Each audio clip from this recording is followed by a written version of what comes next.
No, there are insurance companies that are out there. There are a number of them, I think, in the space that are doing things like rapid applications for insurance. Now, what would be Hmm. in a case like that, where let's say an applicant can fill out an application online, they can do it even on their phone, and it Hmm. can actually do an assessment and then, in fact, offer up a policy on the Hmm. spot. I think they claim something like full application to closure and to Yeah. acceptance of policy in less than 30 seconds. Would Hmm. that be a maybe a stage three in that model where it's doing It is, everything all the way through to action? Is that correct? and that's another interesting analogy you could apply to it. So it obviously reflects a lot the common semantics now people are using with automated cars, and perhaps because that is the full stage three automation, because there's no human involved. It's gathering data, it's evaluating it, it's making a decision, and it's taking the action, which is coming back to you with a response. So it just depends, is there a human in that loop somewhere, and at what stage? That really points to how much the AI is doing. If you're an organization and you said, oh, we want to get, one thing that when I talk to companies, they're often a little bit worried that they think, God, it's such a big jump for us to try and get, let's say you're a traditional insurance company and we want to get to that model where it's fully automated. But they think that's an awfully long way to jump. Mm-hmm. And I would say, well, you don't have to get to stage three. Why don't you start by getting to stage one? And then after stage one, you can get to stage two. And then after stage two, you can get to stage three. You don't have to do it in one jump. So as well as being a framework to think about where does the human sit, does the human sit, it can also be a framework to think about what are the stages you implement that actually make some sense and deliver you some value. Because obviously, if an AI was able to assist you, that's value. And that might be enough value to get you moving, even though you can't get right to stage three, because that obviously takes a lot of time, money, and effort. It makes me think of the autonomous vehicle space and the incumbents versus the new competitors as well, Mm. where the new competitors come in and say we're going straight to let's go to the true autonomous vehicle spectrum. I think it's level 0 to 5. They say we're Mm. going to go straight for level 5, forget all that. We're going to skip through those early levels as fast as we possibly can and get to full autonomous driving. Whereas the Mm. incumbents are saying, wait a minute, that's way too far, too fast. We can't get there. Let's do this in baby steps and let's go to level 1 and level 2 and level 3. And we'll take 10 years to get there. Really two different perspectives and two different attitudes. And I would say the same thing happening is happening in the insurance industry, where the small scrappy startup says we're going to do from application to acceptance of policy in 30 seconds, and the traditional incumbents say, oh, that's crazy talk, it takes us 2 weeks to write those policies. And that's a big challenge. And there's no real easy way around that, because obviously the small scrappy startup doesn't have the legacy that the legacy industry has to deal with, and they've got to get around that.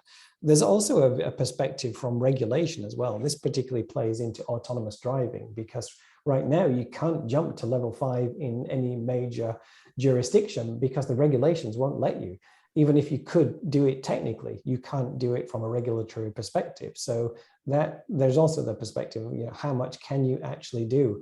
Looking at recent EU regulation, or the regulation that's likely to come down, they're getting very strict on things that are completely autonomous in certain areas, particularly where it's public facing. And it looks like there's likely to be regulation there, which to some degree has merit, depending how much of a risk it poses to the public, whether you're allowed to do things completely autonomously. But I think also the perspective there is, does it touch the public? Or is it completely internal? And of course, many businesses now that are looking at AI are really looking at internal business processes. So they don't tend to be looked outward facing quite so much. So perhaps that's not so much of a challenge, but that's also something to think about, is the risk. Because when you put a human in the loop, you do reduce that external AI risk to some degree, although you do have the people risk still.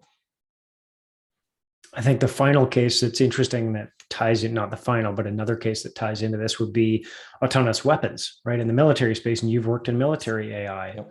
So there's been a lot of discussion around that entire kill chain, or the process from identification of target to final execution of, let's say, a drone strike. And so I think that fits in very well here, because initially it was assist. It was, hey, let's gather and evaluate some information, provide the information to some analysts who will then take some actions on it. Moving up to augmented, where they were saying, we're going to gather and evaluate and decide that these are suitable targets. These are combatants. These are non-combatants. And the system itself is making that determination, not an analyst. And then saying, but the final choice of what to do and whether to strike the combatants or not is being left with the human in the loop, in that case, the soldier or whoever's doing the targeting. Do you have any thoughts on that? Obviously, that's a really clear example of this same sort of hierarchy. I did just learn a new word, which is kill chain. Yes, it's a topical, or it's a timely topic these days. It is. So there's a supply chain and a kill chain. You bring a new perspective to the act phase of my loop, which I also call execution, which is also becomes very topical. Yeah. I think that's all around going to be driven by regulation. I think what's interesting is actually in that particular example, and we're definitely going to get there. And there's all sorts of perspectives there. One perspective is people get really upset and emotional about the idea of autonomous drone strikes. If they're going to be done anyway, would you rather they were super accurate, or would you rather they were just dropping random bombs everywhere on schools, children, and all sorts? I think I'd probably prefer, it'd be a nice world if they didn't do anything at all, but besides that, it would be nice if they were just accurate. But I think in today's world, where things do get very surgical, and we're not in the kind of age of warfare where it's a million of one against a million foot soldiers of another, it's very surgical, then it is actually quite, even though it might be technically possible to be fully autonomous, it would seem to be reasonably straightforward to have a person in the loop at the end, because those strikes tend to be very surgical and very it's not like they're having one every few seconds where it's difficult for a person. These are things that are authorized in advance, and somebody could be standing there and just pressing a button at the end and just okaying it, where the final decision, they're not doing anything except just authorize the go, and everything else has been predetermined. That would seem to be certainly a plausible way to move forward. And I think we're going to be there. And to me, just from an ethical perspective, I don't really see there's an ethical question between a robot killing somebody and a person.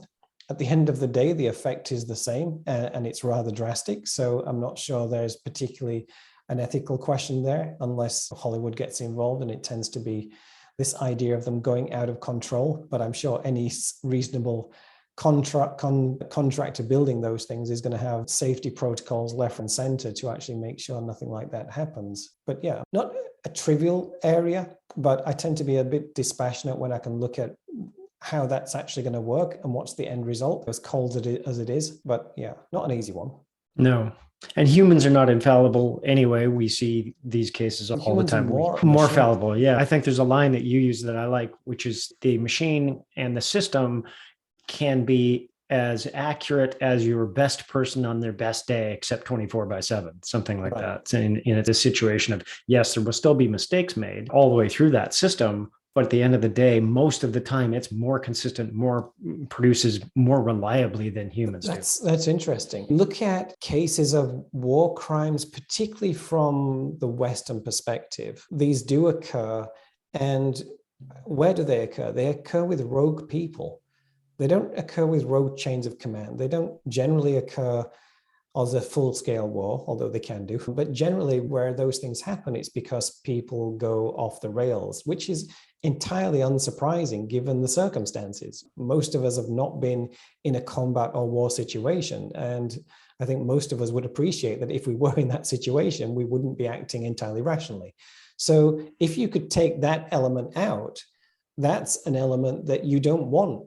And so that's the kind of de-risking you can do with a machine, because it doesn't have those, it doesn't have a bad day. It doesn't go off the rails, it doesn't have PTSD, it doesn't go rogue. It just does what it does. And as long as what it does is what you expect it to do, it's going to do that typically 24/7, 7 days a week, consistently, which is probably not an entirely terrible thing.